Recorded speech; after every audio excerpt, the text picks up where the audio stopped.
हरे कृष्णा भक्तों, आज सावन माह के तीसरे मंगलवार की मंगला गौरी की कथा आरंभ करते हैं। पहले हम माँ मंगला गौरी यानी माँ पार्वती देवी को हाथ जोड़ के नमस्कार करते हैं। ईश्वर ने सनत कुमार जी से कहा, हे सनत कुमार, अब उत्तम मंगलवार के व्रत को कहूँगा जिसके करने से वेद्याओं का नाश होता है। इसका नाम मंगला गौरी व्रत है। विवाहतर 5 साल तक इस व्रत को करें। विवाह के बाद पहले सावन के पहले मंगलवार को इस व्रत को करना शुभ आरंभ करें। फूलों, केले के खंभों, नाना तरह के फलों, रेशमी कपड़ों आदि से एक भव्य मंडप का निर्माण करें। उसमें अपनी सामर्थ्य अनुसार सोने अथवा अन्य धातु की गौरी जी की प्रतिमा स्थापित करें। मंगला गौरी का षडोश्व प्रचारों से 16 दुर्वा दलों से 16 चिड़चिड़ा दलों से 16 चावल और 16 चने की दाल से पूजन करें। 16 ही बत्तियों का दीपक या 16 ही दीपक जलाकर भक्ति द्वारा दही चावल का नैवेद्य समर्पित करें। देवी के नजदीक शील लोटा रखें। इस प्रकार 5 साल तक श्रावण के प्रत्येक मंगलवार को व्रत करें। फिर उद्यापन कर माता को वायाना दें। वायाना इस प्रकार दें, मंगला गौरी की एक पल या आधा पल या चौथाई पल या अथा शक्ति सोने की प्रतिमा बनवाए। सामर्थ्य अनुसार सोने या तांबे की आदि से निर्मित घड़े को चावल से भरे। फिर उनके पहनने के कपड़े तथा चोली रखें। उसके ऊपर मंगला गौरी की प्रतिमा रखें। देवी के नजदीक ही चांदी के तिलक लोटा रखें। इस प्रकार माता के लिए बयाना दें। तत्पश्चात 16 सुहागन ब्राह्मणों को भोजन कराकर दक्षिणा देकर विदा करें। हे विप्रे, इस प्रकार व्रत करने से 7 जन्म तक सौभाग्य प्राप्त होता है। सनत कुमार ने ईश्वर से पूछा, हे शंभु, इस व्रत को पहले किसने किया था और वह उसको इसका क्या फल प्राप्त हुआ? हे प्रभु, ये सब आप मुझसे कहिए। ईश्वर बोले, हे मुने, पूर्व काल में कुल देश में एक श्रुति कीर्तिक नाम वाला शास्त्र ज्ञाता कीर्तिमान वह शत्रु सहित राज्य करता था। पुत्र सुख छोड़ उसने राजा को सब आनंद था। संतान के लिए वह राजा हमेशा ही चिंतित रहता था। पुत्र दुख से दुखी उस राजा ने एक बार जप तथा ध्यान युक्त होकर देवी की आराधना की। उसके तप से प्रसन्न होकर देवी ने उससे कहा, हे राजन, वर मांग। श्रुति कीर्तिक ने कहा, हे देवी, यदि आप प्रसन्न हो तो श्रेष्ठ पुत्र प्रदान करें। राजा की ऐसी वाणी सुनकर मंद मंद मुस्कुराती हुई देवी ने कहा, हे राजन, तुमने दुर्लभ वस्तु की याचना की है, लेकिन कृपया कर तुमको पुत्र दूंगी। हे राजन, तुम्हारा पुत्र अत्यंत ही गुणी होगा, लेकिन 16 साल से अधिक नहीं जीवित रहेगा।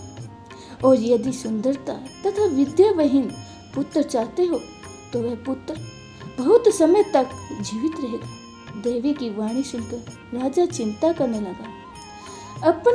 उसने अपनी भार्या से उसके विचार का संपूर्ण सुलक्षण युक्त पुत्र मांगा।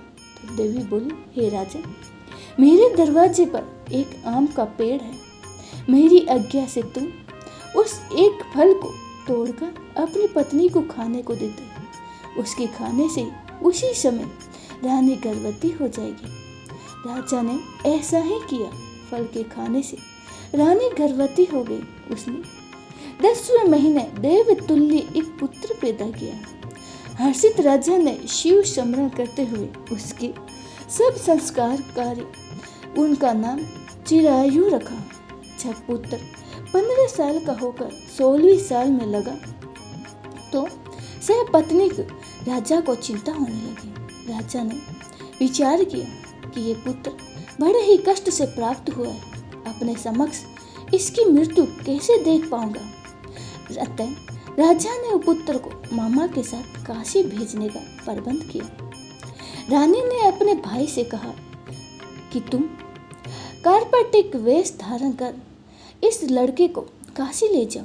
मैंने पूर्ण पुत्र प्राप्ति के निमित्त भगवान मृत्युंजय की प्रार्थना की थी कि हे देवेश, पुत्र की प्राप्ति होने पर उसे जगतपति की यात्रा पर भेजूंगी।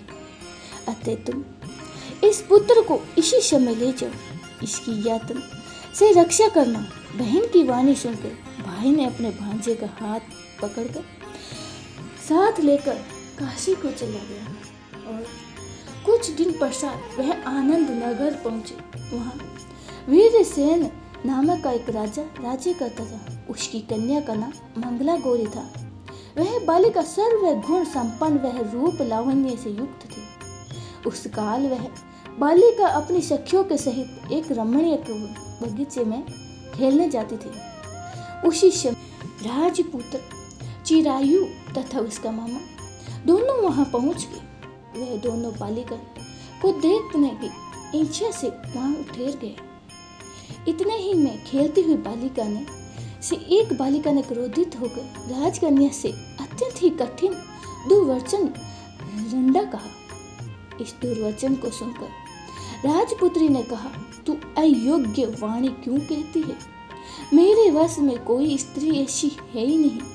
मंगला गौरी के व्रत के प्रसाद व प्रभाव से मेरे हाथ में चावल जिसके मस्तक पर गिरे तथा उसका विवाह मेरे साथ हो जाए, वह अल्प आयु होकर भी चिरायु वाला होगा।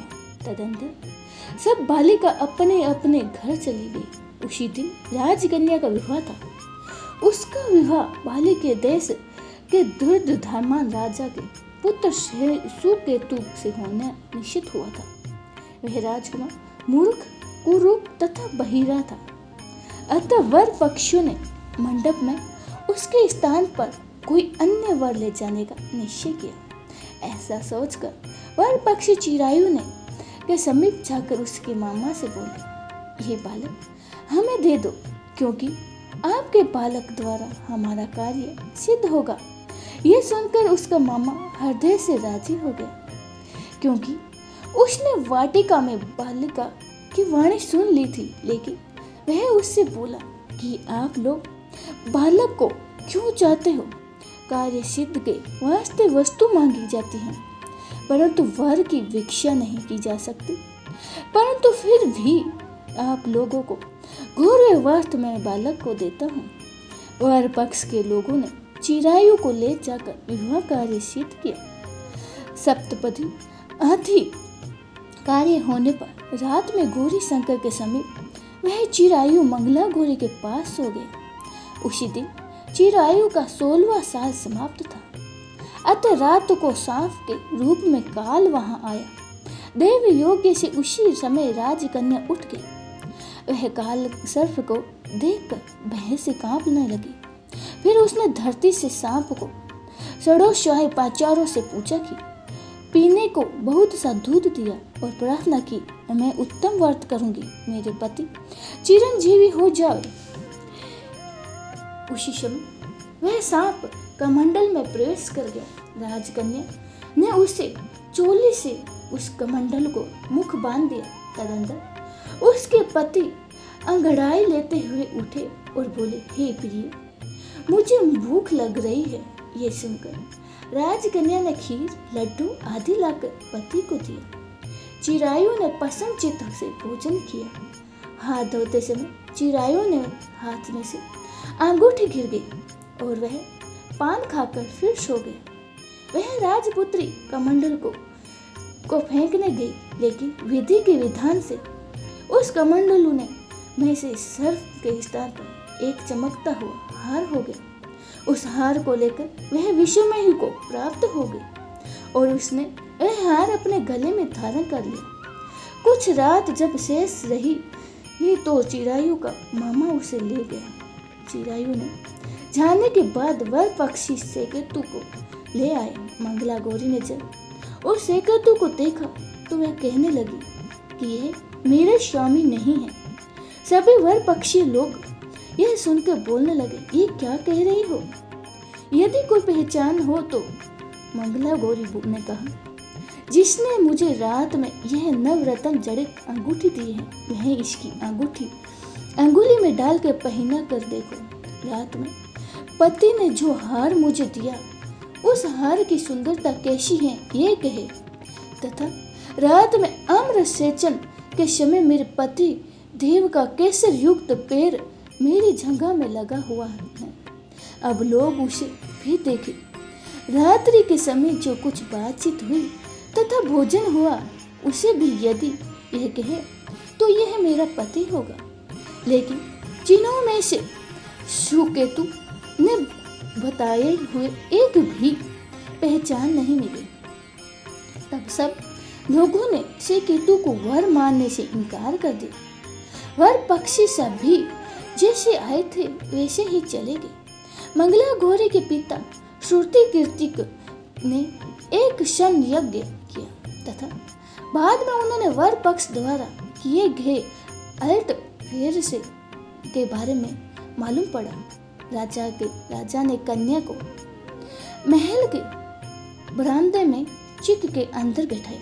1 साल तक यात्रा करते हुए चिरायु अपने मामा के साथ फिर अपने ससुराल के हालचाल देखने आया। जब मंगला गौरी ने चिक के भीतर से उसे देखा तो पसंद हो अपने माता पिता से कहा कि मेरे पति आ गए हैं। राजा ने पूर्व में कही हुई सारी पहचानों को देखकर अपनी पुत्री को चिरायु को सौंप दिया। शिष्ट लोगों के सहित राजा ने विवाह उत्सव कर वस्त्र आभूषण अश्व हाथी रथ तथा बहुत सी सेना देकर चिरायु तथा मंगला गौरी को विदा किया। चिरायु अपनी पत्नी व मामा साथ तथा सेना के सहित अपने नगर पहुंचा। जब चिरायु के माता पिता ने लोगों के मुख से उसके आने का समाचार सुना तो उन्हें विश्वास न हुआ, क्योंकि भाग्य के विपरीत कैसे हो सकता है। इसी बीच चिरायु अपने माता पिता के पास आया और प्रेम मगन होकर माता पिता के चरण में प्रणाम किया।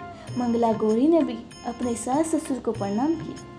माता पिता अपने पुत्र तथा पुत्र वधू को देखकर अत्यंत ही प्रसन्न हुए। सास ने पुत्र वधू को अपनी गोद में बिठाकर सब बात पूछी। मंगला गौरी ने सर्वश्रेष्ठ व्रत महत्तम और जो कुछ इतिहास था वह सब कहा।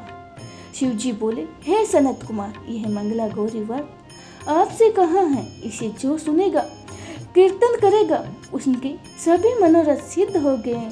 बोलो गौरी मैया की जय हो।